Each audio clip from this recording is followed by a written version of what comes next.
Anitta, bom, tu falou que faz 10 anos que tu já tá no Brasil, né? 10 anos, graças a Deus. E, cara, como é que foi essa saída de lá? Foi dramática? Foi como? Foi igual a maioria das saídas das famílias em Cuba, né? Separação familiar.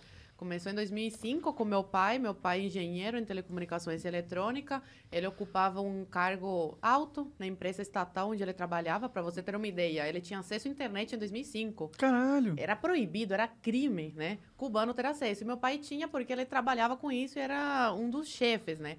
Mas ao contrário do que todo mundo fala e acha, a gente não tinha uma vida de rico. Era uma vida menos miserável. Então, quando você ocupa um cargo como o que meu pai ocupava, você tem que entrar para o Partido Comunista de Cuba. E quando você entra, aí esquece, você nunca mais consegue se desligar e sair do país. E meu pai não queria isso.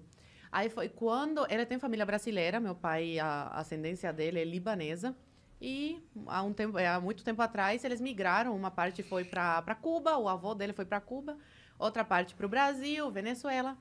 E aí, essa família brasileira, a prima dele fez uma carta oficial convidando meu pai para passar umas férias aqui no Brasil, 3 meses, que era o máximo que um cubano podia ficar fora de Cuba. E aí, depois de muito trabalho, porque não foi fácil ele conseguir a autorização para sair, ele veio para cá de visita e deixou minha mãe grávida da minha irmã do meio. E eu com 5 anos na época. Minha mãe estava quase dando à luz. Ele veio em julho, agosto e novembro. Minha mãe deu à luz a minha irmã do meio. E aí, eles ficaram 4 anos separados. Meu pai ficou aqui no Brasil. Ele pediu asilo político depois de estar 1 ano aqui no Brasil. E deixou minha mãe lá grávida.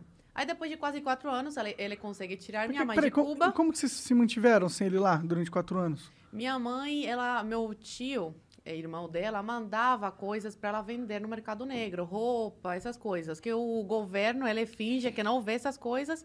Mas ele sabe o que acontece. E é bom para eles porque faz essa economia de Cuba girar de alguma forma. Como que funciona esse mercado negro? Isso é interessante. Eu imaginei que existiria alguma coisa, né? Porque... Pessoas que têm família fora recebem roupas, sapatos. E é tranquilo deles receberem? Recebem pelo correio? Como que eles fazem isso? Sim, porque aí fica uma comissão com o governo cubano. Entendi. Entendeu? Eles sempre ganham de alguma forma. Entendi. Eles recebem para a pessoa passar esse pacote para dentro da ilha, entendeu? Entendi. Mas Ou pessoas que trabalham sei lá, onde tem carne, essas coisas, em indústria, roubam e vendem no mercado negro também, entendeu? Entendi. Só que aí você não sabe a procedência, nada. A gente não sabia de onde saía o frango que minha avó, meu avô compravam para manter a gente em Cuba. Cara, isso é muito louco, porque assim, você tá me contando coisas que pra mim eram fábulas, sabe? Eu achava, eu sabia, quer dizer, já tinha escutado falar como era a vida lá, mas pelo que você tá me falando, uma cubana que viveu lá e que tem família lá, isso é assustador até. Mas tipo, não poder sair de Cuba. Eu falo isso, que se eu fosse brasileira e não fosse cubana, pra me acreditar numa coisa dessas, porque parece uma coisa tão longe da realidade aqui do Brasil, né?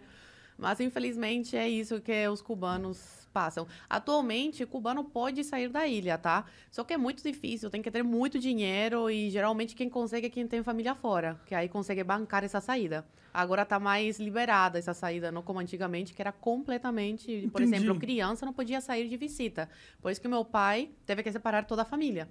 Aí, terminando essa história, meu pai ficou no Brasil depois de quase 4 anos. Consegue tirar minha mãe de Cuba. Eu e minha irmã ficamos com os nossos avós. Eu com 9 anos na época e minha irmã com 3. E aí minha mãe vem para o Brasil, vai direto para a Polícia Federal e pede asilo político, porque como eles são casados, meu pai e minha mãe, ela tinha direito a lei de refugiada também, igual meu pai. E aí minha mãe fica no Brasil, engravida nesse período, uma coisa de Deus, eu sou muito católica, acredito muito, e realmente foi uma coisa de Deus, porque meus pais estavam muito mal na época de dinheiro, assim, R$5 no bolso, por exemplo.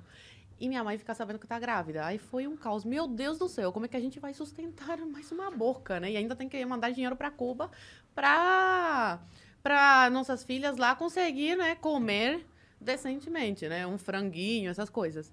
Mas aí acabou que foi uma coisa de Deus, porque ajudou na nossa saída, ter uma irmã brasileira. Aí depois de quase 3 anos, eles conseguem tirar a gente de Cuba.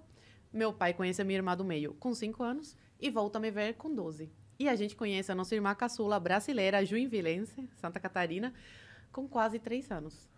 Aí, resumidamente...